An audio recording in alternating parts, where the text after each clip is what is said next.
se tenir debout. Et si on a les yeux en face des trous, on invitera toutes les filles à danser entre la poire et le café. Yes! C'était-tu ça? C'est pour toi, mon gars? FDJ, man! Trop bon! Hey, Ça fait cool, longtemps ça. que c'est ça, là. C'est ça le maillot qui me faisait encore, c'est un X large. Même moi, j'avais pas eu ce chandail-là. Mais là, j'espère. Il est vieux, mon gars, là. C'était le plus beau que je trouvais à l'époque. Je m'en souviens, tu vois-tu? C'est ton vélo Lapierre qui est là. Ben oui, ça, c'est 2010, 2012, dans ces coins-là, je pense. Non, ça fait longtemps, là. Non, ben, ouais. C'est ce que je te dirais même au plus tard. Parce que, tu sais, j'ai arrêté de pédaler. Mon gars est né en 2014, 2015. 8 ans, 9 ans, ouais. 2012, à peu près. Là, j'ai dû l'acheter en France, genre. Puis j'en ai acheté un à mon père aussi. Puis je porte celui de mon père parce que c'est le seul qui me fait encore. Ben moi, j'ai fini ma carrière. Mes dernières années, dans mes vêtements chauds, je commandais rien que des XL. C'est que j'ai des gros bibs longs, des gros jackets thermiques, des longs manteaux. Puis de toute façon, je mettais ces genres de gros jackets-là, je mettais juste ça à l'entraînement. Fait que je m'en foutais d'être un peu plus loose puis plus confortable. Parce que que là, j'ai des jackets forever. C'est quand même brillant. C'est quand même brillant. Moi, j'avais tout acheté quand je faisais mon quand je faisais mes triathlons. Là, là j'étais comme j'étais bien trop maigre, là, mais je pense que je faisais 156 livres. Puis là, je me suis dit, OK, c'est le bon moment de vraiment tout me guérir. Là. Fait que je me suis guéri là, fou. Puis ça m'a fait 3 mois. Après ça, ça a été terminé. Maintenant, 30 livres plus tard, ça ne sert plus à rien. Mais c'est pas grave. Ouais, c'est la vie. Hey, mon gars, tu sais que ça enregistre déjà, tu savais ça? Ça enregistre déjà. Ben oui. C'est parti. Gros Tour de France. T'as-tu écouté ça? T'as-tu suivi ça un petit peu? Ben oui, on s'est écrit, mon gars, là. Attends. Il se passe plein d'affaires. Fait que là, on enregistre, on est mardi, OK? Fait que théoriquement, je pense qu'on va être capable de sortir ce soir ou demain, là. Fait que, tu sais, on sera pas trop off. Fait que, j'ai l'impression Buggy est fort. Ouais, c'est ça. J'ai l'impression que tout va comme on avait prévu, quand même, hein? Tout va comme on avait prévu, mais c'est un tour qui est écœurant à date. J'ai rarement vu des étapes de tours excitantes comme ça. Au début. Des étapes qui vont au bout. En début de tour, le jaune accessible à tous, d'avoir des échappées comme ça, c'est malade. Là. C'est vraiment hot. Il y a eu 4 jaunes. Ben, en fait, 3 parce que Pogacar l'a eu 2 fois. Ouais. Mais c'est rare. Ouais, plusieurs jaunes, surtout des étapes excitantes. Là, que moi, j'étais vraiment surpris de voir l'échappée le deuxième jour encore aller au bout avec un autre Français. Il y avait des coureurs solides dans l'échappée. On avait Hugo Hull, justement. Qui a fini 9e. Puis là, on parlait on parlait justement des rangs, mais quand même, finir dans le... Non, mais arriver pour la gang d'une course ou plus ou moins, c'est solide, là, parce que l'affaire, c'est les échappées qui vont au bout sont durs à prendre, puis sont à la pédale. Tu sais, t'as jamais un échappé au bout. Maintenant, tu vois plus ça des gars qui ont plus d'affaires là. Tu sais, des échappés. Mais mettons, un échappé qui part un peu poète-poète, elle ira jamais au bout. Tu sais, un échappé de chance. Tu sais, aujourd'hui, les échappés qui vont au bout, tout le monde le sait qu'aujourd'hui, il y a une chance d'y aller. Ça fait que c'est des machines qui sont dans l'échappée. Ça part pas en facteur. Les échappés qui partent facteur, c'est à cause personne ne veut y aller parce que tout le monde sait que ça ira pas au bout. Avant, les échappés facteurs. Des fois, ça arrivait il y a comme une quinzaine d'années là, ça prenait 20 minutes puis c'était quand même des gars forts qui gagnaient. Mais aujourd'hui, tu vois plus jamais ça. Avec l'échappée, tu sais, tu as des équipes. Quand la semaine passée, on parlait du roster, il y a une dizaine d'équipes qui sont là à 100% que pour des victoires d'étape. Puis les gars, c'est des gars qui valent 1, 2, 3 millions qui sont pas là pour le général, ils sont là pour gagner des victoires d'étape en échappée. Tu sais, comme le Groupama, l'équipe est 100% pour les échappées. Des équipes comme IF aussi. Fait que t'as des gars qui sont millionnaires là-dedans pour des échappées, pour des victoires de même. Des petites victoires, des petites là. Pour ça que je veux dire, là, mais pour ces étapes-là. Pour ces étapes-là, que c'est pas les sprints, puis c'est pas assez dur pour le classement général. Ça fait l'échappée a des chances d'aller au bout. S'il n'y a pas une équipe qui se dit « Nous, on est les favoris pour jouer le final », c'est qu'on contrôle toute la journée pour que ça arrive. C'est un semi-sprint. Fait que là, mais ça fait qu'au départ, quand tout le monde regarde le parcours, tu sais un peu c'est qui les leaders, c'est qui, comment ça peut se passer. Tu dis aujourd'hui, c'est sûr, ça va au bout. Fait que chaque équipe se fait mettre 3-4 gars en break duty, puis ça va vite, puis ça part à pédale. Fait que en regardant la configuration de l'échappée du premier puis du deuxième jour, tu vois, c'est tous des gars vraiment forts. Fait que c'est parti. Les gars, s'ils se sont fait mal aux pattes pour être dans l'échappée, puis ça a dû rouler vite toute la journée quand même, parce que ils se disent, eux, vu qu'ils sont tous forts, ils se disent on va plier le peloton, puis on est sûr que ça va aller au bout. Là. Fait que tu peux plus... c'est ça, tu sors plus par chance, tu sais, en te disant comme ils vont nous oublier sans sac. Là. non. Surtout, parce que c'est arrivé, là. C'est tout. Puis aujourd'hui, l'affaire, c'est que les gars qui contrôlent le peloton, tu sais, moi, je l'ai fait souvent, ce job-là, soit dans l'échappée, ou soit, tu dis comme à Space, là, tu te cales devant, t'es à 2, tu fais des relais de 15 minutes à 350, 380 watts toute la journée, puis tu sais qu'à la fin, un moment donné, tu vas avoir quelqu'un d'autre qui va arriver. Tu sais que toi, il faut pas que tu accélères. Tu sais, dans l'échappée, si tu roules vite avec un peloton qui te contrôle parfaitement à 4-5 minutes, puis qu'à un moment donné, à 70 km, ça descend de 30 secondes ou 10 km, tu sais que t'es fait parce que toi, si tu roules déjà à bloc, normalement, toi, à 30 km de l'arrivée, là, c'est là qu'il faut que tu dises « OK, là, on clutch. Là, on accélère. » Puis il faut être très, très, très fort. Il faut être fort pour être capable de réaccélérer quand tu roules déjà assez vite. C'est que si l'échappée, si le peloton... a décidé qu'il te gardait en mire, puis t'as 4 équipes t'as 3-4 équipes qui coopèrent derrière, t'as pas de chance d'aller au bout. Là.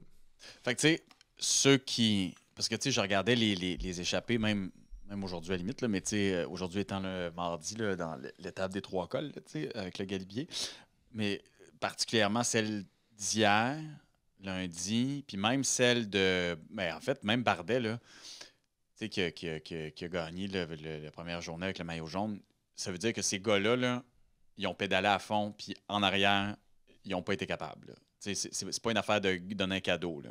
Non, surtout quand tu as un maillot jaune au bout. Bardet, il a tellement bien joué. C'était complexe. C'était un peu un gamble, cette première étape-là, parce qu'elle était dure. Ouais. Je pense que la chaleur a joué vraiment des tours à beaucoup de coureurs. Hein? Parce que ça, c'est surprenant quand même. Je parlais un peu avec les gars, il n'y a pas eu de grande chaleur à date.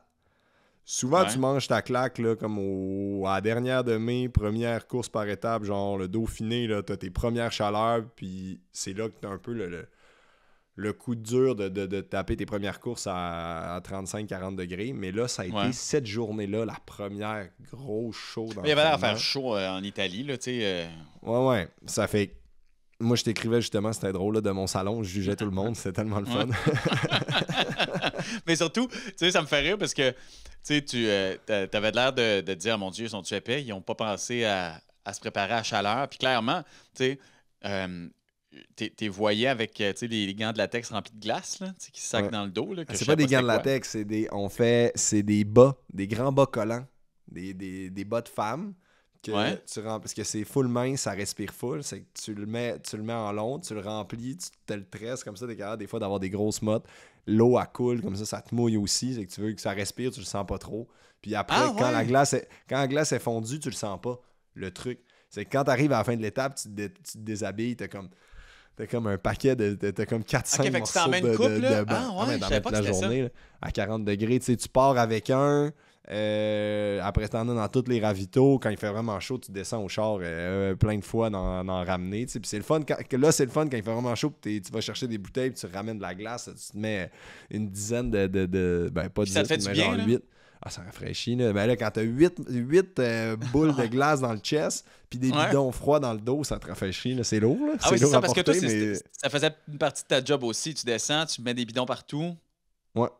Puis tu remontes. Ben moi, c'était pas mal dans les plus gros, là. 8 bidons, 8 poches de glace. Tu commences à être gros, là. Dans ton skin suit qui est déjà pas mal tête, là. Ça, j'allais dire qu'il est tête en esti. Puis après ça, il y a aussi, tu sais, le fait de... Tu descends, il faut que tu remontes au peloton après. C'est quand même un job, là, tu comprends?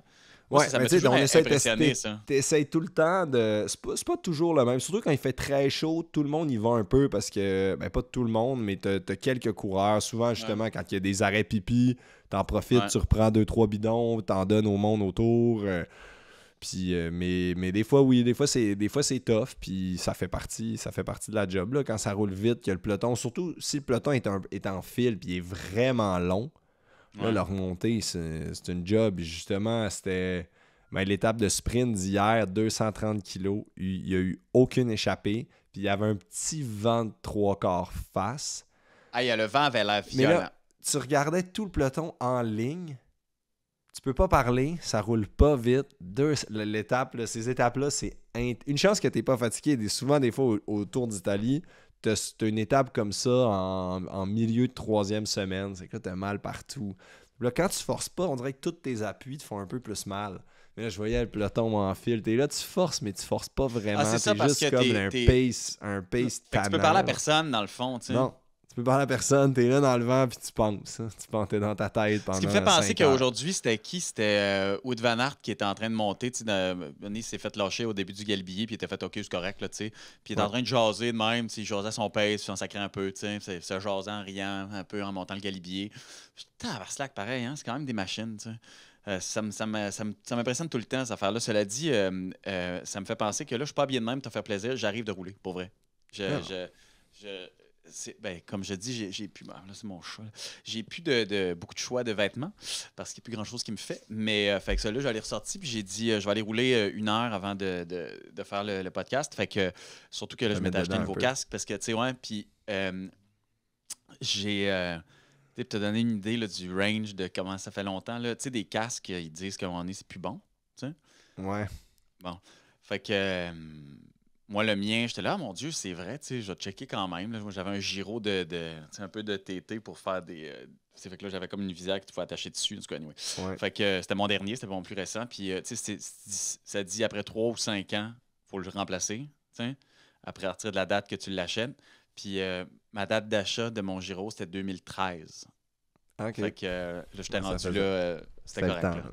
Là, c'était même plus du genre, ils disent ça pour changer. Là, je pense que, fait que, anyway, j'ai changé. Fait que là, j'avais mon gear, puis je me suis dit, je vais aller rouler. Puis j'étais allé rouler. Et en roulant, aujourd'hui, j'ai croisé un gars d'équipe Canada qui est en train écoute, je sais pas c'est qui. C'est ça l'affaire. Pas gros. C'est pas un gros. C'est un petit format. Puis il montait Camillien. Puis il montait Camillien. Habillé avec un kit Canada. Ouais, un kit Canada. Ouais. Fait que je me demandais bien c'était qui. Mais, tu sais, il montait, là... plus vite que toi, là. Ben là, qu'est-ce que il fut un temps où je montais Camillien, genre, entre 14 et 16 km/h. 16, des fois, je pognais 20, tu sais. Puis là, pour vrai, là, mon plus court, là, ça a été 4 minutes kek, là, Camillien. Puis j'étais bien excité. C'est pas pire, 4 minutes kek. Ouais, c'était bon. J'étais bon, là, grimpeur. Puis là, oublie ça, là. Ouais, ben, tu sais, je veux dire, j'étais à gauche tout, puis comme, je moulinais, là, à chaque coup de pédale. J'étais, wow, c'était mon premier Camillien cette année. Anyway. Ah non, c'était impressionnant. Quand tu regardes aujourd'hui l'attaque au sommet du Galibier, là, quand Pogacar, il éclate, mais je trouve ça fou de voir comment qu'il roule. D'attaquer à ce niveau-là. J'étais surpris qu'ils attendent aussi tard. Tu sais, s'il était bien, je comprends qu'il y avait encore des équipiers et il y avait beaucoup de vent au sommet. Mais, tu sais, il a attaqué à peu près à 700 mètres du sommet. Même pas. Même pas. Les chances de larguer Vingegaard, il a dû vraiment, vraiment mettre ça all out. Puis c'est ça qui a permis le fait d'être capable d'avoir Ouais, la descente, je pense qu'il a joué avec le fait que Vingegaard, il avait peut-être un peu... puis il était peut-être un peu PTSD, parce que je sais pas si on peut le rappeler, Vingegaard, ça fait 3 mois qu'il n'a pas couru. Sa dernière course, il a fini dans un fossé autour du Pays Basque. Il a été fracturé d'un peu partout. Il a quand même fait une très bonne descente. Moi, je pense que si on lui disait il y a 3 mois, tu finis après l'étape du Galibier à 5 secondes au sommet après l'attaque de Pogacar, je pense qu'il signe direct puis il dit let's go, on va essayer de faire ça. Ah ben oui. Mais comme, tu sais, ton analyse, c'est... Parce que là, mon chat, il me gosse, excuse. Ton analyse, c'est Vingegaard, il a fait une bonne étape, tu sais, parce que... Ah ben oui. Ah oui, ultimement, il est arrivé à 9 secondes. Il a perdu un peu dans la descente. Pogacar, il a pris des risques. Mais on est à la 4e étape. Là, avant mercredi prochain, il n'y a pas de grosse étape. de montagne. Il y a un contre-la-montre qui est relativement plat. Je pense vers la fin de la semaine. Tu te rappelleras de Vingegaard l'année passée. Ouais, mais là, c'est un contre-la-montre en 3e semaine. Après 3 grosses montées, 3 grosses étapes de montagne, un lendemain de jour de repos, avec un col au finish. Le contre-la-montre qu'il y a la semaine en fin de semaine, c'est vraiment pas ça. Là. Il y a un petit faux plat au milieu. Il y a une petite butte au milieu, puis c'est tout. C'est qu'on va jusqu'à mercredi prochain avant d'avoir des étapes. Il y a une étape de chemin de 3 à 3. Je pense mardi ou mardi prochain, qui doit sûrement stresser quelques coureurs. Ou c'est peut-être même ce week-end, si je m'en fie à mes notes. OK. Puis, mais là, c'est avec là, il y a comme juste des sprints. Ouais, c'est l'étape de dimanche qui va être excitante à regarder. Mais lui, il n'a pas couru depuis 3 mois. Aujourd'hui, c'est le seul à réussir à suivre l'attaque de Pogačar. Ouais. Il bascule à 5 secondes. Moi, je pense pas. Vingegaard, il va aller qu'en s'améliorant.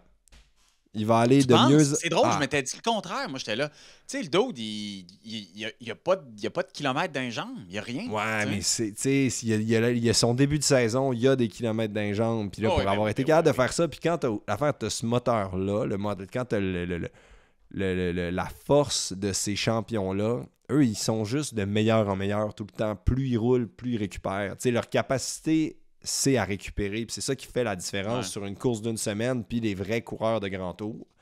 Eux, c'est des vrais coureurs de grand tour. C'est que Pogačar, Vingegaard, il va juste aller de meilleur en meilleur. Puis souvent, quand tu reviens sur une première course, après une coupure, ce qui est difficile, c'est ces accélérations-là, les changements de rythme. Parce qu'à l'entraînement, tu es capable de t'entraîner fort. Tu es capable de monter des cols vides, de préparer le contre-la-montre. Mais les accélérations, les break checks, les sprints, c'est ça qui est dur. C'est ça qui fait monter tes pulsations hautes, puis que tu as le petit goût de sang un peu, là, que tes poumons ne pas pousser autant que ça. Tu peux pas vraiment mimer ça à l'entraînement. Fait que là, Vingegaard, il manque de ça. Mais pour avoir été capable de monter de même, puis de suivre les 2 attaques qu'il a faites... Il l'a suivi. Puis en fait, mon impression, si tu as regardé la montée d'aujourd'hui, à la fin... J'ai l'impression que c'est dans un tournant qui a comme manqué le pas. C'est pas une affaire de.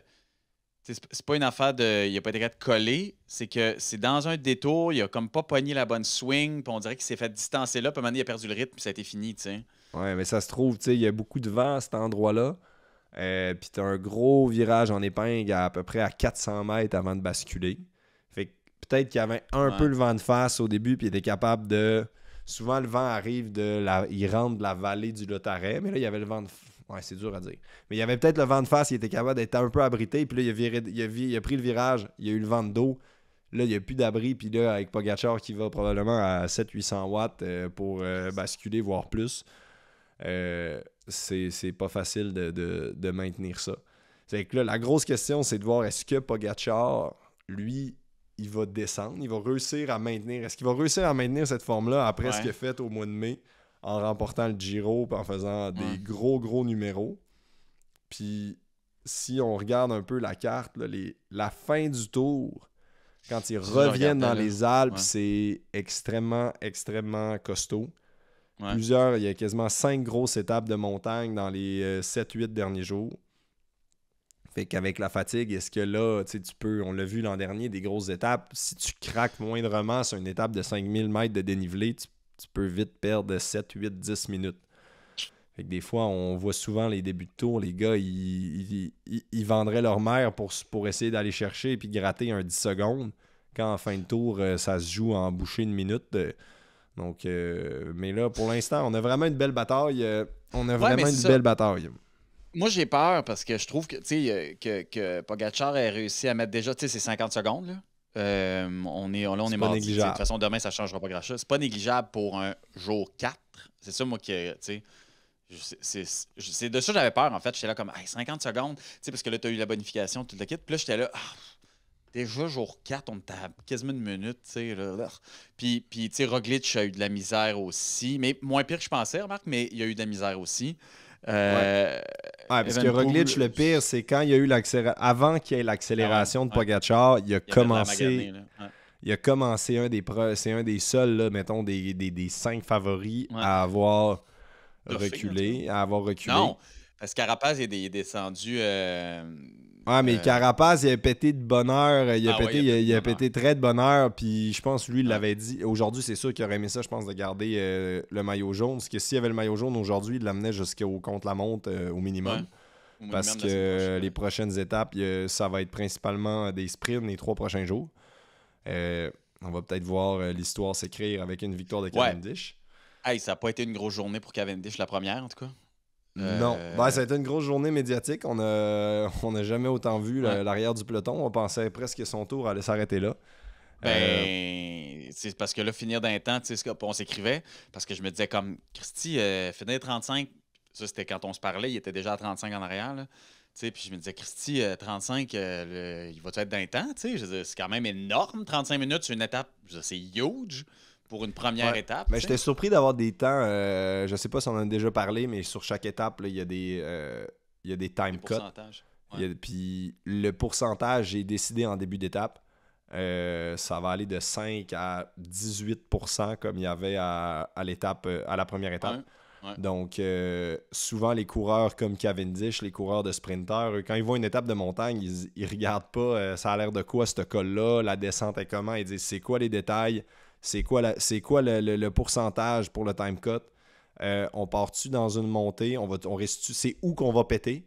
Est-ce qu'on pète dès le début? Ouais? Est-ce qu'on va peut-être basculer là puis on est capable de se sauver puis rester dans le peloton dans cette vallée-là? Ça va sûrement se gagner. Ça risque de rouler tel vent à peut-être 40 de moyenne. À 40 de moyenne, on a 15%. 15%, ça va nous donner 35 minutes, 32 minutes. Puis là, ils sont comme, OK, on a 32 minutes de retard qu'on peut se permettre dans l'étape. Il faut rentrer dans ces délais-là. Puis là, eux, ils planifient tous leurs trucs en fonction de comment je rentre dans ces délais-là. Tu sais, moi, je regardais, là, c'est ça. Puis ça, j'ai mis le question. Là. Par exemple, tu sais, toute la gang de Cavendish, ben pas toute la gang, mais il y a une gang qui sont restés avec lui en arrière du peloton. Étape 1, OK? Ouais. Mais, à un moment mais pas tant que ça, là, tu sais. Mais puis à un moment donné, tu en as une gang, là, tu sais, c'est Jacobsen, Philipsen, tu sais, qui était aussi, qui faisait partie de ce peloton-là, tu sais. À un moment donné, ton équipe peut pas, tu sais, pour la plupart, il n'y a pas que des équipes avec un seul objectif de sprinter, il y a des GC aussi qui sont là-dedans. Ma question, c'est, est-ce que ça arrive que les sprinters en gang s'aident, même s'ils ne sont pas dans la même équipe? Parce oui. Quand on parle, on appelle ça le groupetto. Là, de voir là, autant de coureurs se relever comme on a vu à la première étape pour Cavendish, c'est rare. On voit pas ça, mais là, il y avait un peu la panique. T'sais. Cavendish, c'est la tête d'affiche. Kilomètre 10, il est largué. Hey, d'autres! Je veux dire, ça n'avait pas de bon sens. Là. C'est pas première bosse, ça roulait. Ça semblait vraiment pas rouler vite. Les coureurs pissaient quasiment. Je répète, nous autres, on est assis là, puis je fais comme, ah mon Dieu, ça n'a pas de la cipée. Je veux dire, non, mais avoir l'image du peloton, les gars remontaient des bouteilles, ça roulait pas vite. Là. Ça roulait un tempo. Là. Le monsieur, madame, tout le monde suivait pas ce train-là. Mais pour un coureur du Tour de France, puis quand tu vois qu'il y en a que 2, il n'y a que lui qui pète, c'est que c'est pas un train extrêmement élevé. Là. Et c'est calculé dans le sens où est-ce que lui, il se dit, hey, tu sais quoi, je m'épuiserai pas là-dessus. Tu sais, parce que c'est quand même 4 premières journées violentes. Là. Cette journée-là, c'était pas calculé. Là. Tu l'as vu en entrevue, j'ai vu une de ses entrevues au départ, il disait, si j'ai mal, il va sûrement en avoir plusieurs autres qui ont mal.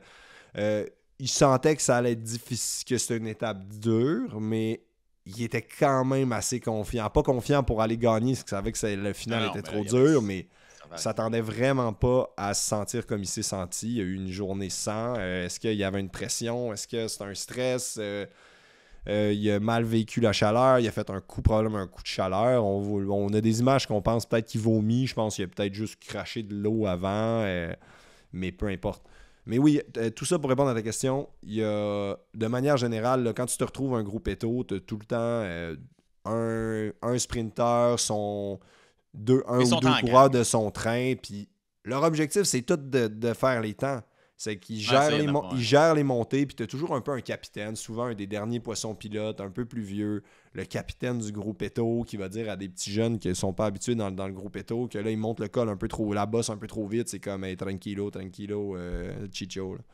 Puis là, parce que le but, c'est que ça soit facile, le plus facile possible dans la montée pour pas perdre tout le monde, puis gérer les vallées, puis les descentes. Puis là, ça se met à tourner, là, puis c'est full gas. Là. Dans les descentes, c'est full gas. Là. Les descentes, c'est full gas. Puis les vallées, là, souvent, justement, quand on a des journées de col, tu montes un col, il y a 10 km de vallée pour aller chercher un autre versant ou un autre col un peu plus loin. Puis l'étape se promène comme ça. Puis ces vallées-là, c'est là que si tu es toute seule, puis s'il n'y a pas d'entraide, tu perds vraiment du temps. Puis là, tu vas en perdre encore dans la montée. Fait que les coureurs, eux, vu que c'est sur le plat, sont capables de plus rouler vite. Tout le monde fait la roue. Puis là, tu arrives dans le col, ça se gère un peu plus. Puis le monde arrive. C'est pour ça que tu vois des groupes, là, si tu descends, mettons, l'étape d'aujourd'hui, tu descends dans le classement général, tu vois, tu sais, c'est des groupes de 10, 15, 25, 10. Les gars, puis au final, à travers les semaines, tu te retrouves à peu près tout le temps avec les mêmes gars. Ah ouais? Tu as le même niveau en montagne, tu te relèves ou tu arrêtes ta job au même point dans un col. Comme tantôt, tu disais, au Galibier, quand ils ont viré à droite, c'était rendu plus raide. Van Aert, lui, il avait fait sa job, vent de face dans le Lotaret, qui est pas très raide. Le Lotaret, ça se roule.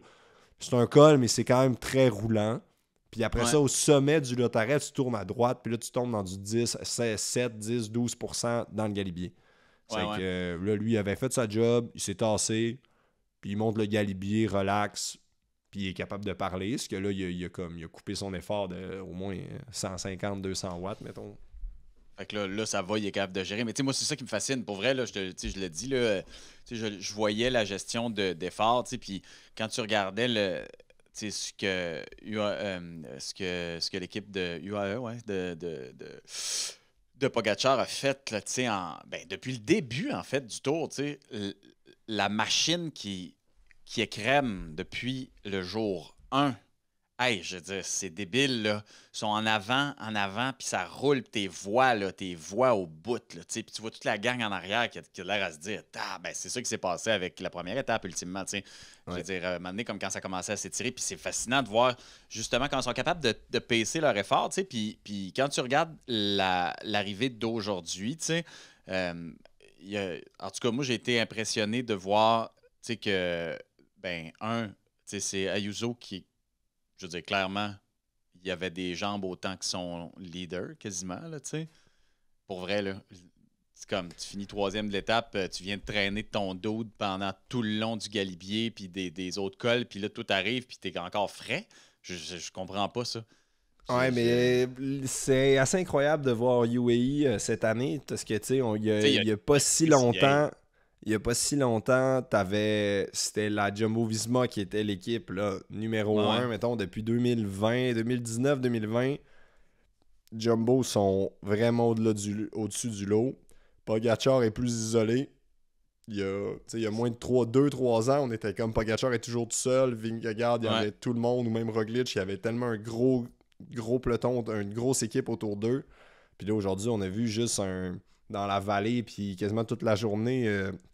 Nils Politz, l'étape qu'il a dû rouler pendant 100 bornes, c'était comme assez hallucinant. Puis Almeida. Le niveau de grimpeurs qu'ils ont, ces 3 derniers coureurs, t'es Adam Yates, Yates, Almeida, puis Ayuso, c'est tous des gars qui peuvent faire c'est des gars qui peuvent tous faire top 10. Puis ils vont probablement faire top 10. Ça fait que là, t'as une drôle de situation, là, parce que... Ah, mais ils feraient tous pas top 1. C'est ça l'histoire. Puis c'est ça, c'est comme là, ils se battent. Puis on a vu dans le col du Galibier, t'avais Ayuso, t'avais Almeida qui roulait full gas puis qui commençait à être à la limite pour amener le monde, tout le monde à la limite pour que Pogacar, que c'est pas mal le seul à être capable, que quand tout le monde était à la limite, de lui attaquer à 30 km/h dans le col. Puis là, Almeida, il s'est reviré de bord puis il a vu Ayuso en queue de peloton. Pas roulé, il a fait signe, il a crié après, puis là, Ayuso, il est venu rouler, puis il était très fort, il a fini quatrième de l'étape, puis là, il est troisième à la fin d'étape, lui. Là, il est 3e au classement général, mais tu sais, c'est un kid qui a 21 ans, l'an dernier, il a fini sur le podium de la Vuelta, là, il est là, puis c'est sûr, c'est la première fois, je pense, qu'il se dédie comme ça avec Pogacar. D'habitude, il n'est pas vraiment sur son groupe. Il a fini 2e de Tirreno, il a gagné Pays Vasco, il a fini 2e du Tour de Suisse. Fait que normalement, à date, il est leader. Là, il faut qu'il court à 100% pour Pogačar. Il a 21 ans. C'est que il est pas, je pense, c'est pas. On parlait l'autre fois là, de faire ta job à moitié puis réussir à aller faire un résultat. Après, je pense que quand tu as un leader comme Pogačar puis quand tu as une équipe en entier qui se dédie à 100%, je pense qu'il va se faire ramener à l'ordre assez rapidement ce soir.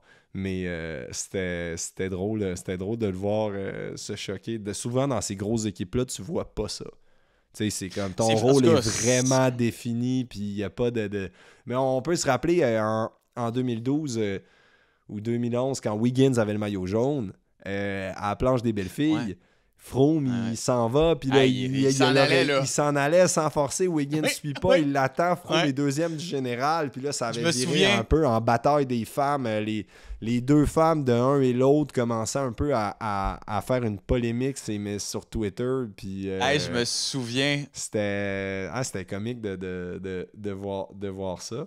Mais là, je pense pas que ça va virer en polémique. Je pense que c'est de l'apprentissage. Je me souviens de ça, tu sais, quand il est parti. Il est parti, puis comme clairement, là, il était dans les comme, hey, là, tabarnak, tu vas arrêter mon gars, là, tu sais. Puis non, lui, il est en forme, là, Froome, là, il est en forme, là. Ouais. Mais de toute façon, il s'est repris après. Tu sais, je regardais aussi, tu sais, mais en fait, comme Roglic qui revient cette année, Rodriguez qui avait gagné l'année passée, tu sais, qui sont encore là. Pour vrai, ils ont été meilleurs que je pensais dans la mesure où est-ce que UAE a tellement poussé aujourd'hui dans le Galibier puis dans le Lautaret. Mais je regardais aussi Pidcock qui avait l'air d'être pas si mal finalement. Bye-bye. Yates qui est tombé aussi. Il y en a une gang là, qui sont partis. Mais tu sais, mais là, on a encore une bataille. Là, on a encore un beau top 5. Là, parce que tu as Remco qui est. Il y a quand même 2 gros contre la montre sous ce tour. Remco, il en a pas perdu beaucoup dans sa carrière. Champion du monde en titre. Il a l'air en forme. Lui aussi, il revient de plus en plus en forme. C'est ça la question, tu sais, je pense. Pogačar, il est l'ultime favori, mais est-ce qu'il va tenir la 3e semaine encore? Est-ce qu'il va commencer à descendre? De Primož Roglic, aujourd'hui, il a un peu pété, mais il revient... Il a recollé. Là, pour le moment, tu sais, on a 2, 3, 4 dans le même temps. Vingegaard à 3 secondes. Tu sais, après ça... je regarde le GC, là, il y a quand même Derek G., qui est notre Canadien. Derek G, il est pas loin, mais il est à des années-lumière pour le moment. Mais j'espère qu'il va s'écrouler. Mais non, plutôt j'espère qu'il va se donner 25 minutes qu'il va se faire perdre 25 minutes puis je pense qu'il a des jambes pour pouvoir gagner une étape. Ouais. Là, il a l'air parti pour s'accrocher. Ben là, il est parti pour s'accrocher. Mais tu sais, peut-être qu'il va finir 14e, 15e. Après, c'est une expérience de rouleur, un GC, ça s'apprend. Fait qu'à tous les jours, à jamais lâcher, c'est quand même intéressant de faire s'il y a de l'ambition à devenir un coureur de général. Mais ça va être dommage pour ce tour-là. Tu sais, ça va être un tour d'apprentissage. Tu sais, pour moi, je ne choisirais pas le tour comme un apprentissage. J'irais comme faire une Vuelta, puis OK, là, j'essaie de faire le GC. Parce que c'est vraiment un autre bébite, là. Faire jouer personnellement un classement général. La semaine passée, on parlait en tant qu'équipe. Quand tu te dédies à protéger un coureur qui veut gagner ou faire un podium sur le général, puis juste faire le tour, puis choisir des étapes, puis viser tes étapes. L'étape que t'es pas bien, ben tu punch out un peu mentalement. Tu prends 25 minutes, puis tu te dis demain ça va aller mieux, demain elle me convient mieux. Classement général, tu peux jamais rien lâcher. Ouais. La dernière bosse que t'en peux plus, puis là tu pètes, mais tu te bats, tu sais, justement, tu te bats pas pour être premier, là, t'es 7e, t'es 13e, t'es 14e. Des fois tu pètes, il reste encore 10-12 km au col. Mais t'es encore pas trop loin, puis tu te bats, puis tu fais un test maximal jusqu'au sommet. T'es mort réel, puis le lendemain, c'est encore un autre. Faut encore que tu donnes tout. Puis là, quand t'es là, dans ces places-là, en mettons 8 et 15, 8 et 20, il y a comme plus vraiment la course. C'est tous des gars qui se battent pour cette placette-là, si on veut, puis qui continuent à, non, t'as raison. bûcher. Puis ça, c'est fatigant, mais c'est un apprentissage de rien lâcher. Puis là, cette année, je pense, non, il n'en fera probablement pas de top 10, top 5, mais s'il n'est pas loin cette année d'avoir roulé un classement général, à essayer. L'an dernier, on l'a vu au Giro faire les étapes. Il a joué la victoire sur 9 étapes. Mais ça aurait été cool qu'il puisse faire ça encore sur ce Tour de France-là. Puis sur une Vuelta. Puis une Vuelta, des fois, justement, il y a un peu moins de niveau. Un top 10, un top 10. On a vu Mike Woods finir 7e de sa première Vuelta puis de gagner une étape. C'est quand même cool. Non, c'est clair, mais tu sais, je veux dire, j'aurais cru qu'il aurait donné, qu'il aurait laissé aller plus, pour être bien honnête, là, je regardais aujourd'hui, puis j'étais comme là, il est rendu, tu sais, comment ça a été pour lui aujourd'hui, j'étais, Christy, c'est pas loin, il est là. Non, ça va, là. Je veux dire, ça va dans le sens où il a de la jambe, là. Il a fini top 20 aujourd'hui. Puis il est à côté de Geraint Thomas, Egan Bernal. Il est à côté de Matteo Jorgensen qui a gagné le Dauphiné. Il est avec eux, là. Ça fait que il est dans le game. Mais c'est ça, c'est bon, mais on le voit pas à TV. On le voit pas à TV, puis on n'entend pas son nom, puis il gagnera pas d'étape, il gagnera pas le GC en faisant ça. Non, je comprends ce que tu veux dire, mais tu sais, comme ça, qui est dommage. Israël, première tech, on a vu 0. Ouais, il y avait Hugo Hull la deuxième étape en échappée. Il a fini 9e. Ouais. Mais c'est cool. Ils n'ont pas couvert. Ils n'ont pas couvert beaucoup. Je regardais l'étape, puis là, depuis que tu m'as convaincu de m'abonner à Flowbikes, je me claque l'étape au complet en background, on dirait que c'est comme ça, c'est comme ma TV, là, moi, aujourd'hui, en travaillant, je l'avais dans un écouteur, le téléphone dans la poche, puis à chaque fois que je marchais pour aller d'une place à l'autre, je prenais mon téléphone, puis je checkais ça. Écoute, j'ai fait un meeting de même un matin, puis il fallait que je prenne des photos, puis anyway, je suis allé reconduire, anyway, j'ai jogué avec mes chiens en écoutant la course, puis je me disais, ah mon Dieu, quand même, hein, c'est devenu... c'est redevenu une habitude super vite. Chose qu'on ne pouvait pas faire à l'époque. Moi, by the way, quand on écoutait ça, c'était pas sur notre téléphone pantoute. Fait qu'il fallait que tu passes par plein de petits swings. Fait que c'est quand même le fun. Fait que merci du conseil. Toujours est-il que on avait encore 1000 questions. Puis on lisait les questions là, sur le Instagram puis sur le YouTube. Il y a plein de gens qui ont 1000 questions à poser. Puis moi, il y en a une que je me posais vraiment, vraiment, vraiment beaucoup, et ça depuis très longtemps. Au départ, par exemple, le départ est comme donné d'une ville, puis là, tu as comme la ligne des maillots, là, vert, blanc, à poids, tout ça, jaune, puis là, ça part, OK? Puis, c'est toujours à une heure précise, ish. Le départ, il se fait tout le temps tard. Dans ma tête, je me dis, ah, mon Dieu, partir à 1 heure, parce que c'est à peu près ça, là, c'est midi, 1 heure. Ouais. C'est pas contre-productif de partir tard de même pour un coureur parce que, on est tellement habitué d'aller s'entraîner tôt le matin. En tout cas, tu comprends ce que je veux dire? Genre, tu te lèves, t'es jeune, fais des petites affaires, puis paf, t'es sur le bicycle à 9, puis comme... Ouais, mais les courses sont tout le temps... On a l'habitude de toujours courir à peu près entre 11 et 1, le départ. Okay. Parce que c'est le TV time, c'est pour que nos arrivées de course sont pas mal tout le temps à 5 heures. Fait que toute la saison, c'est ça. Puis oui, la maison, on s'entraîne entre 8 et 10, mettons, le départ pour l'entraînement. Mais, tu sais, le processus de matin de course, il est tellement un peu plus long, puis ça devient ta nouvelle routine. Puis tu te lèves le matin quand même à peu près. Tu te lèves à peu près aux mêmes heures. Plus tard. Ben, c'est vraiment des grosses journées. On se lève le matin à 7h, 7-8 heures, on va déjeuner. Après ça, tu reviens, tu refermes ta valise, tu mets ta valise au bord de la porte, les assistants la ramassent. Tu t'en vas à l'autobus, le soir quand tu te couches, tu as ton horaire du lendemain, de départ, signature, où est-ce qu'on s'en va, puis à quelle heure qu'il faut et tout. Parce que tu sais, quand tu arrives à 6h30 le soir, 6h, 6h30, 8h. C'est à peu près ça. 8h des fois. Non, mais parce que l'étape, tu sais, quand tu finis l'étape, le temps que l'étape a fini à 5h30, tu arrives au bus. Faut qu'on se douche. Tout le monde se douche. On se douche avant. Mais dans le bus, on a des douches. Il y a une douche? Il y a 2 douches. Ah, OK. Il y a 2 douches, 2 toilettes, on a tout notre siège, ça fait qu'un après l'autre. De toute façon, des fois, t'arrives pas tout en même temps. Il y en a qui ont des entrevues, il y en a qui arrivent des fois une demi-heure après le premier. Fait que là, tu prends ta douche, tu manges ton petit truc dans le trajet. Mais des fois, il y a 2 heures de trajet après pour aller à l'autre hôtel. Tu sais, tu regardes la carte, là, c'est pas du point-to-point départ-arrivée à tous les jours. Quand tu checkes la carte du Tour de France, des fois, il y a les petits points, là, ça, c'est les transferts. Fait que, puis le Tour est pas si pire en transfert, contrairement à Vuelta de Giro. Des fois, Vuelta de Giro, c'est 2h le matin, 2h le soir. T'arrives à 9h30, t'as pas mangé, t'es pas massé, t'as pas vu le stéo, tu rentres dans ton lit, il est 11h30, puis le lendemain matin, tu repars. C'est ça qui est fatigant. T'sais, des fois, t'es comme tout poqué, faudrait que t'ailles voir le stéo, mais c'est comme, hey, fuck off, asti, je vais mieux aller me coucher, que j'ai envie d'aller manger tout de suite.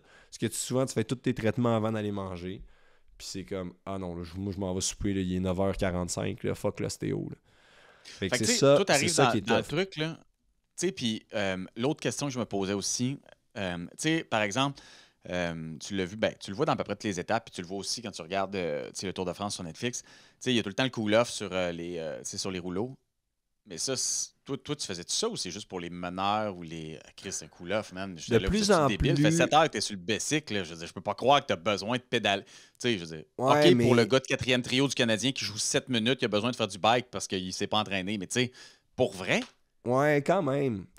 Surtout si, dépendant de la manière que ton étape a fini, tu finis, si t'as fini avec un effort comme aujourd'hui, là, de 1h30, full gas, les pulses dans le tapis, en fait, c'est vraiment ton cool down, ça l'aide à ta récupération à justement finir en reflushant ça, mais c'est pas long, là. Souvent, les gars, justement, tu fais ta boisson de récup, tu réponds aux journalistes qu'il faut que tu répondes. Mais de manière générale, c'est plus les leaders. Là. Moi, j'ai jamais fini une course sur un home trainer. Là. Mais les leaders, ils le font tout le temps. Parce que le lendemain matin aussi, c'est plus important. Puis c'est ça aussi. Là, les leaders font tous les petits trucs. Un petit extra un peu partout. Fait que tu sais, il roule combien de temps sur le rouleau même pour... 10 minutes, 5 minutes. Là, c'est rien. Là. C'est vraiment juste... C'est un flush. Là. Juste pour finir, pour redescendre les pulses tranquillement, que ça soit pas drastique, que t'arrêtes, tu rentres dans le bus avec la grosse toxine. Fait qu'ils mettent justement, quand il fait chaud, ils mettent ils essayent, on les voit souvent, les leaders, ils le font sur leur vélo de contre-la-montre. Fait que tu viens, tu fais 5-10 minutes, tu réponds aux 2-3 entrevues que tu as à faire, puis après ça, tu rentres dans le bus, c'est pas... c'est vraiment pas dérangeant. Là. C'est même. Ça moi, fait là, même pour du vrai, bien. là, ça, là, je capotais. J'étais là. L'horaire, quand même, ça doit être quelque chose parce que, encore une fois, tu fais comme somme toute assez tout seul. Là, oui, tu fais ta valise, tu la laisses aux portes, mais il faut que tu fasses ta crise de valise. Puis, je veux dire, t'es tout le temps en train de pacter, tout le temps, tout le temps. Ça aussi, la valise, là, tu le vois quand t'es dans la chambre avec un Néo Pro ou quelqu'un que ça fait 10 grands tours qui fait là, la valise. Moi, quand je pars, il n'y a rien dans ma valise. Puis, on a comme. Tout est dans des petits sacs. J'ai quasiment rien à ouvrir. Là. Le soir, là, je me change. Moi, déjà, l'été, j'ai une paire de shorts, un t-shirt, pas de bobette. Je suis tout le temps du pied. Puis je rentre à l'hôtel, je vais au massage. Je prends ma brosse à dents, mon speaker. That's it, là. C'est comme tout ce qui sort de mon iPad avant de me coucher. Toi, t'as rien dans le fond, là. Ben, tu sais, t'as des affaires quand même, là, mais la valise, justement, tu veux t'enlever. Là, si tu ouvres ta valise, puis c'est le bordel, t'as 3 fois trop de trucs. Hey, mon premier grand tour, ma valise était pleine. Là. Puis là, j'étais comme, OK. Je checkais la valise à Chavanel à côté. J'étais comme, OK, non, il y a moins d'affaires, lui, dans ça. C'est mieux organisé que la mienne. Moi, j'ai ramené des bonbons, tu sais, pour changer le mal de place. Puis... Ah, ça, c'est drôle quand même. Hein? Ouais. Ça remet en perspective. Là, je veux... tu sais, il est... je répète, le mardi, parce que je sais pas à quelle heure ça sort, cette affaire-là. Là, il n'y a pas d'étape capotée, à part le fait que là, il va y avoir les sprints. Fait que, tu sais, ça va être des étapes tripantes parce que ça va être des étapes tripantes à la fin. Parce que, encore une fois, je pense qu'il n'y a aucune équipe qui va laisser une échappée partir. En tout cas, je peux pas imaginer que... Castana, en tout cas, je peux pas imaginer là, que ces équipes-là vont prendre la chance de laisser une échappée qui vaut la peine partir. T'sais, ils vont les laisser sortir puis ils vont les ravaler, là, mais pas. Je crois. Là, il y a 3 normalement. Là, il y a 2. Là, en ce moment, il y a 2 belles étapes sprint. Demain, à 30 kg, 35 kg de l'arrivée, il y a une petite bosse. Fait que ce qu'on peut voir demain, c'est les équipes de sprinteurs qui grimpent bien. comme Wout van Aert, comme Mads Pedersen de chez Trek, Michael Matthews de chez Jayco Aulula, les sprinters, Mathieu Van Der Poel. Les équipes que les sprinters sont capables de bien passer les bosses, tu vas peut-être les voir dans la côte à 30 kg essayer de rouler full gas pour faire péter les sprinters comme Mark Cavendish, comme Groenewegen, comme Jacobsen. Attends. 3 km à 4,8 de moyenne, là. Ouais, mais 4,8, c'est 5%. Là. 5%, si ça roule à 40, Cavendish, Groenewegen, Jacobsen, ils vont péter. Ouais, mais garantie. Moi, je pense qu'à 5%, t'es encore dans la roue, tu sais, c'est-à-dire... Non, il y a 5%, quand même ça fait mal. Là. À 4%, à 4%, ça peut pas péter. Greg LeMond. Greg LeMond, pour vrai, la honte. Tu sais c'est qui? Tu sais c'est qui? Ben oui, je sais c'est qui Greg LeMond. Mais c'est quoi ton chandail? OK, excuse-moi, nous autres, parce qu'on parle de sport, nous, depuis quelques semaines, fait que je sais pas, c'est pour toi, là, mais j'arrive de rouler en vélo, pour vrai. J'ai vraiment, pour vrai, roulé. Puis j'arrivais de rouler avant de faire ça. Puis ça, c'est l'équipe d'Antoine. Quand Antoine était pro il y a 2 ans, il roulait pour la Française des Jeux, Groupama. Mais ça, c'est il y a à peu près 10 ans. C'est un maillot d'il y a 10-12 ans, par contre. C'est un maillot là, de l'époque où est-ce que moi je roulais beaucoup. Là, il était pas né, mais il demeure quand même que ce maillot-là, c'est son maillot d'équipe. Puis là, je me suis pas changé entre le moment où, check, j'ai même... j'ai des bibs puis tout, là. Fait que là, mais excuse-nous... tu sens fort. Hey, Antoine, je veux te dire bonjour. Je veux te dire bravo. Merci. T'es vraiment bon. Il est bon, hein? Ah, t'es bon, pour vrai. T'es vraiment, t'es super bon vulgarisateur, communicateur. T'es vraiment super intéressant. Jean-Philippe, même, tu réussis à rendre Jean-Philippe intéressant. Jean-Philippe, là, pour vrai, t'as l'air de... Chris, pour une fois, t'as l'air de savoir de quoi tu parles. Faut dire que là, j'ai aucune crise d'idée si ce que tu dis est vrai ou pas. Fait que ça aide.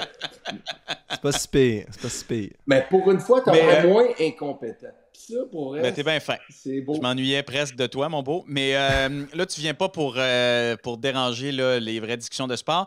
Tu viens pour parler du pool parce que tu sais que la Coupe Stanley a été remportée par les Panthers de la Floride. Je viens casser votre affaire de non, c'est pas grave parce que j'ai... sport de privilégié blanc, là. Mon Dieu, le B6, c'est pas du sport de privilégié blanc. Le premier Érythréen a gagné hier. Ça, on a marqué l'histoire hier. Le premier Érythréen pour les Africains. Ça, là, tu peux... N'importe qui prend un vieux bicycle puis qui pédale. Arrête, c'est toutes des machines à... Tu vas dans les magasins de vélo, il n'y a plus rien en bas de 5 000 $. Tu fais t'équiper. Oui, mais ça, c'est en bas de 5 000, en bas de 15 000, mon pauvre, mais c'est pas ça le point. Puis après ça, on va faire un court moment sur le repêchage, mais vas-y sur le pool parce que on avait fait un pool au début de la saison. Je me souviens même plus. Puis... Attends, est-ce que tu suis, Antoine, les sports de la plèbe ou... Pas beaucoup. Malheureusement, non. J'ai jamais été un grand fan. J'aime ça aller jouer à la glace à côté de chez nous, à la course avec mes patins, mais c'est à peu près ça. Je pourrais plus te dire, je sais que Carey Price, il joue plus fort, mais sinon... OK, c'est niveau... OK, ben parfait. Je fais une petite parenthèse. Je pourrais animer la forêt de fromage. Ouais. Je te laisse 3 semaines, tu reviens avec une coupe de nazis? Hein? C'est quoi cette affaire-là, raser ses côtés, puis le Véro t'a laissé faire ça? Non, mais je me suis juste coupé les cheveux. Peut-être un peu gros aussi. C'est peut-être, je sais pas. Mais, non, c'est moins ça, mais on s'en reparlera plus tard. C'est pas beau. C'est à l'honneur du débarquement. C'est le 80e, t'as bien raison. Excuse-nous, man. Il y a tellement de contenu dans ce show-là depuis que t'es parti. Fait que le pool, parle-moi du pool. Je reviens pour que vos chiffres remontent un peu.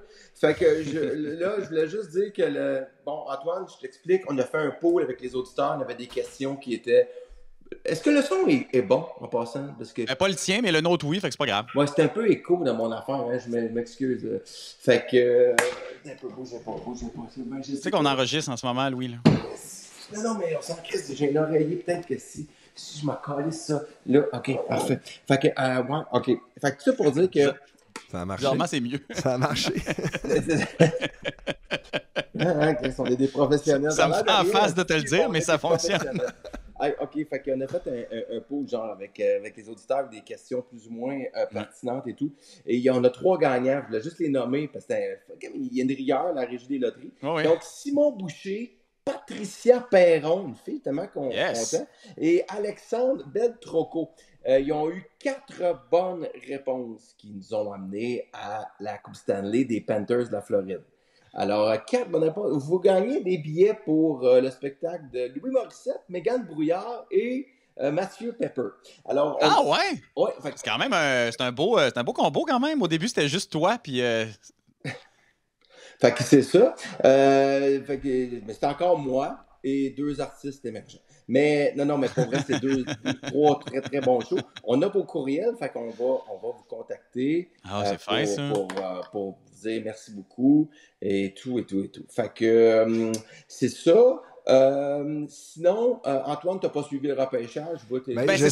Je savais que les Panthers avaient gagné la coupe, ça, je l'ai vu. Ça, bon, tu vois, c'est important. C'est bon. Mais le repêchage, wow. Non, moi, j'ai eu des frissons, hein. Pour vrai, moi, j'allais regarder au chalet avec mon chum Max, avec la télé, dehors, en prenant un verre. Puis j'ai vécu comme si le Canadien avait gagné la Coupe Stanley quand Céline est rentrée pour présenter Ivan Demidov. Moi, j'étais extrêmement excité. À cause de Céline ou Ivan? Bizarrement, Céline, c'est pas qu'elle me rend indifférent, mais tu sais, je suis pas dans un hype Céline. Par contre, quand Ken Hughes a prononcé Céline Dion puis qu'elle est venue puis qu'on savait ultimement que ça allait être Ivan Demidov ou on espérait que ce soit ça, ça a fait ma soirée. Moi, j'étais très, très heureux. Sacré, t'étais en préménopause. C'est quoi? Moi, en tout cas, elle est venue. T'es pas heureux de ce repêchage-là? C'est tellement slow en plus. Moi, j'étais en vacances, j'ai atterri, puis là, j'ai expliqué à Antoine, parce que lui, il fait des faces, Antoine. Moi, on était en vacances en famille, j'arrive à Dorval, puis là, en arrivant au sol, je me branche mon téléphone sur ma télé, puis là, on arrive au choix du Canadien. Fait que là, je viens pour sortir de l'avion, puis là, ma blonde est comme « Ouais, sors! » Mais là, je sors pas, parce que je veux pas perdre ma connexion. Je veux voir qui vont repêcher. Puis là, c'est Céline qui arrive. C'est Céline. Fait que là, Céline arrive. Et là, Céline, tu iras, Antoine, le voir sur YouTube. Parce que Céline Dion, c'est Céline Dion qui a annoncé le repêchage du Canadien. Ouais. Je pense qu'elle elle a eu des relents de sa maladie pendant qu'elle nommait. Non, mais pour vrai, c'était tellement long. Le Canadien est fier. I'm so excited, I'm not even a hockey mom. Je suis comme, wait. Des fois, me pousse dans le cul. Sors de l'avion, je peux pas. C'est Céline, il faut qu'elle enchaîne. Finalement, ils ont repêché le joueur, je pense, qu'on voulait voir. Ça, c'est vraiment intéressant. Je comprends pas qu'il ait été encore disponible à ce rang-là. Mais lui, il jouait où avant, lui? C'est un Russe. C'est un Russe. Puis clairement, le Canadien a été le seul à avoir un dépisteur qui l'a vu jouer dans la dernière année. En Russie. Il y en a plein qui est allé le voir, qui a été en contact avec lui tout le long de la saison. C'est l'entrevue qu'ils ont donnée. C'est la seule équipe avec Bobrov qui a été capable de le suivre tout au long de l'année. Parce que c'est pas tous les dépisteurs. Il y a d'autres gens qui ont été voir, ça se peut pas. Là. Franchement, il y a d'autres équipes qui ont des recruteurs en Russie. Oui, mais c'est le seul qui a suivi toute l'année. Puis ça a été dit, ça. Ça a été dit. Moi, j'ai tout écouté sur ce qui se pouvait. Je t'en manque de hockey. Le talent. Je dis pas que Randvacker va peut-être être un joueur qu'on va aimer beaucoup, mais un défenseur droitier, c'est pas sexy. Puis on a besoin d'attaque grandement. Là, on est allé chercher 2 attaquants en première ronde. Pour vrai, j'ai tout aimé de la gestion, me semble. Le Canadien, tu sais, comment je suis avec eux autres, comment je peux être dur, là. Je les aime je les haïs quand même fait peur que je les aime. Mais là, je trouve que j'aime tellement Kent Hughes, puis comme Gorton, comment ils gèrent leur affaire. Ils sont allés chercher du talent à l'attaque. Ils ne sont pas pitchés dans n'importe quel agent libre cette année, sachant que de toute façon, ils nous le disent pas, mais ils savent très bien qu'il n'y a pas de club encore cette année. On est placé pour dans 2, on est dans le mix. 4 ans que là, on va être là. Mais ça ne donne rien de faire des moves. Là, il faut qu'ils sortent des contrats des restants de Bergevin, des gars. Ah oui, mais il reste des 2 ans. Il y a Gallagher qui va rester là longtemps. Gallagher, Anderson, Price, après ça, toutes les Dvorak et tout vont lever les feux. Dans 2 ans, on n'en parle plus. Anyway, là, on va être à la bonne place. Fait que vraiment, ça. Puis j'ai rencontré le premier choix, Antoine, le premier choix repêchage s'appelle McLean Celebrini. OK? Puis c'est un peu un hasard. On est allé en Californie avec les enfants. Puis on est allé faire une coupe d'affaires là, à Malibu, à Disneyland. Puis on a décidé de prendre une voiture puis d'aller à Vegas 2-3 jours. Puis c'était un hasard total, c'était le repêchage de la Ligue nationale au même moment. Fait qu'on arrive là, puis là, mon fils qui est pas mal souvent, toujours avec moi, il est là, puis il check tout pour voir s'il va trouver des joueurs de la NHL. On arrive au restaurant, c'est Patrick Hornqvist, puis c'est quel autre, là? En tout cas, des gars qui jouaient pour les Pingouins dans les grosses années, qui tripaient sur eux autres. Il se lève, va prendre des photos avec eux autres, il est tout heureux. Puis là, il me dit, moi, j'aimerais ça voir Celebrini, j'aimerais ça voir Macklin Celebrini, le premier, celui qui va être repêché en premier. Puis on le croise pas. Puis on voit plein de jeunes, puis on voit plein de monde, mais on ne croise pas lui.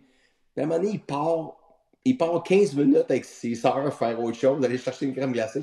Moi, je reviens de la piscine en camisole, la calotte, le vrai colon dans le sud. Je marche dans le casino. J'arrive face à face avec Macklin Celebrini. Puis là, je parle comme si j'avais levé le cochon avec. Puis je fais comme « Hey, Macklin! How are you? » Là, il me regarde. I'm fine. Là, je dis, Salut, you mind taking a picture? Là, je prends une photo comme JP a montré, une vraie photo de colon, là. Comme là, tu sais, ton bonhomme québécois à Old Orchard, là. Super en envoi de même. Là, je fais comme thank you, Macklin. Have a good luck in San Jose. Il n'a pas été drafté encore, mais c'était sûr qu'elle allait à San Jose. Et qu'il me regarde, il dit, ouais, that's nice of you. Puis il continue sa route. J'envoie ça à mon fils. Il fait comme, tu me niaises. Tu me niaises. Genre, on n'a pas été ensemble 10 minutes tout le voyage. Il fallait que tu tombes à ce moment-là sur Celebrity. Fait que c'était ma petite anecdote. Ben, je suis content de ton passage, Loulou. On s'ennuie. Nous, on va continuer à jaser Bessic. De toute façon, il faut qu'on arrête ça. Je m'en vais chercher mes enfants au camp Folie technique de l'UDM. Ils font de la biochimie. Intéressant. Moi, je vais aller faire de la pump track sûrement. De la quoi? De la pump track. C'est quoi ça? C'est comme des petites trails de boss que tu fais rien que à pomper dedans. Normalement, c'est un peu le style de BMX que tu fais, mais moi, c'est mon fils, il fait que ça. Il a quel âge? 2 ans. Hein?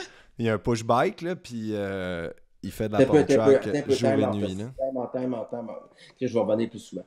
Toi, tu as un garçon de 2 ans qui fait du genre de BMX. De vélo de montagne, là. Ouais, si on veut. On veut. Avec ses pieds, Dieu, je le dis entre nous deux, ma fille comme ça, puis il dit jump, il dit gros jump papa, gros jump papa. Ok, d'accord. Okay. Mais comme toi, sa mère, c'est une athlète aussi? Oui, quand même. Ouais. Mais est-ce qu'elle a fait de la compétition dans quelque Elle a fait de la compétition toute sa jeunesse, beaucoup en triathlon. Puis là, elle bouge encore. Elle a sa compagnie, le mouvement Happy Fitness. Elle fait du sport. C'est beaucoup des groupes d'entraînement pour les femmes dans les parcs partout à Montréal, partout au Québec. OK. Non, mais c'est ça, c'est intéressant. Vous êtes deux crinqués, là, parce que c'est le genre d'activité que si je proposais à ma femme pour les enfants, je pense qu'on aurait une réunion, là. Mais nous, dans la famille, ma belle-sœur est pro en cyclocross, puis mon beau-père fait du vélo toute sa vie. Là. Il y a beaucoup de vélos dans la famille. OK, d'accord.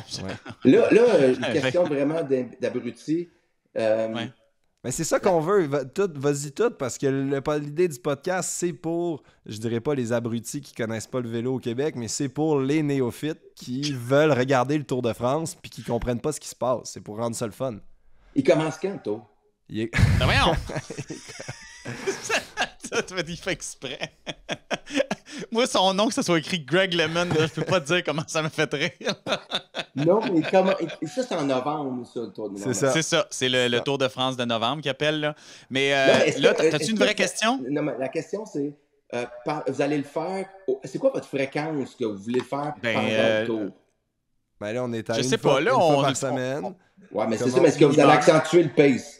Ouais, ben, tu sais, moi, je parle, là, je vais lire les commentaires, puis je vois, puis je me dis, est-ce que vous devriez le faire comme plus court, puis avoir comme un 15-20, tu sais, de venir comme dire, c'est quoi là qui se passe aujourd'hui, qu'est-ce qui va se passer demain pour maintenir l'intérêt? Moi, je suis bien open, hein. Je pensais à ça aujourd'hui, justement. J'écoutais justement le podcast de Lance Armstrong puis George Nkapi, puis c'est ça qu'ils font là. 30 minutes recap de l'étape, puis qu'est-ce qui s'est passé hier. Mais moi, je suis très, très ouvert à ça. Mais là... De même. Non, mais non seulement je suis ouvert à ça, je trouve ça le fun. Pour vrai, je trippe à faire ça bien plus que de parler de hockey. Non, pour vrai, c'est somme toute le Tour de France, comme je suis rentré dedans, puis pas de joke, là, va regarder, Louis, va regarder le Netflix, le Tour de France. Ouais, non, mais je suis sûr que c'est écœurant. Puis tu vois, toute la maladie mentale de ce monde-là, tu vas comprendre. Là, pour vrai, c'est des grands malades. Là. Attends un peu, là, tu dis ça devant toi? Oui, ben Antoine, c'est un des sensés, mais comme on dit, ceux qui sont vraiment au top, puis qui, ils ont, je veux dire, il manque des fusibles, là, quelque part. Mais, ça se peut pas, mais tu sais ce que j'ai déjà eu je me suis déjà fait juger sur ce podcast en disant que tous les artistes, tous les athlètes de pointe, ont tous comme peut-être une botte qui est lousse. À quelque part. Ben oui, ça, je suis complètement d'accord. Il faut être capable d'aller ailleurs. Tu sais, nous, je pense, les sprinteurs, faut que tu sois capable de switcher. Tu tombes dans un. Faut que tu sois prêt à tout. Puis, tu sais, même nous, là, quand l'adrénaline embarque, tu changes. Là, quand tu tombes dans ta zone, tu deviens un peu une autre personne. Là. Et tu le vis peut-être quand tu es enceinte, quand tu performes. Nous, quand on est sur une course, t'es pas dans la zone tout le long pendant 5 heures, mais quand vient le temps, quand c'est game on, puis là, il faut que tu livres ton affaire, tu deviens, quelqu'un d'autre. Mais il y en a qui switchent plus que d'autres. Il y en a qui switchent plus. On fait du hockey de garage, puis quand il faut mener, il faut faire un Quand le gars il est prêt à tuer, peu importe là, c'est quoi l'enjeu. Là. Il y a une job à faire. En plastique. OK, ben gars, je continue de vous écouter avec grand intérêt. Je vous dérange pas plus longtemps. JP, j'aimerais qu'on tourne jouer au golf. Je voudrais qu'on se reparle, qu'on se voit aussi. Je m'ennuie de toi. Qu'on prenne un verre, quelque chose. Enfin, Antoine, lâche pas. T'es vraiment bon, je le répète encore, t'es vraiment bon. Je suis même pas capable de l'enlever. Comment ça, je suis pas capable de changer son nom, par contre? J'ai changé son nom, par exemple, ça c'est clair. C'est quoi mon nom maintenant? Le Gros Tas. OK. Le nazi, la courbe de nazi. OK, salut les gars, puis pour vrai, avec beaucoup d'intérêt, puis je le vois, je lis dans les commentaires, puis les gens aiment ça, ça va chercher un autre public, ça parle différemment de sport, ça nous sort un peu. Ça serait épouvantable que de passer un été à parler du hockey, ça serait lame. Fait que c'est le fun d'ouvrir ça, bravo, lâchez pas, c'est super. Super. Ouais. Hey, on s'en parle bientôt, Antoine, puis Louis, toujours un plaisir de... Non, c'est pas vrai. Je suis content de t'avoir revu, par exemple. On se revoit bientôt. Si tu peux, mets-toi debout. Il doit pas bien te faire, ce chandail-là. Là. Ben non, je me mettrai pas debout devant toi. Il a l'air de quoi? Ah, quand même, ça te fait pas comme trop un muffin top, là? Non, c'est pas si pire. Mais non, je veux dire, on a encore une shape qui se tient, là. Non, je comprends. Ouais, mais Christian Antoine, il n'y a pas... ça doit être une shape next level, là. Alors, ben c'est pas une autre affaire, là. Plus, oui, mais Antoine, il y a 21 ans, Chris. Un gars qui a un enfant de 2 ans sur un BMX dans des côtes, là, je dis, il a dit qu'on avait une fuse en moins aussi, les athlètes, pour ça. OK, hey, je vous laisse, là. Je vous aime. Au revoir, là. Bye-bye. On reprend ça bientôt. On s'écrit. Bye. Au revoir.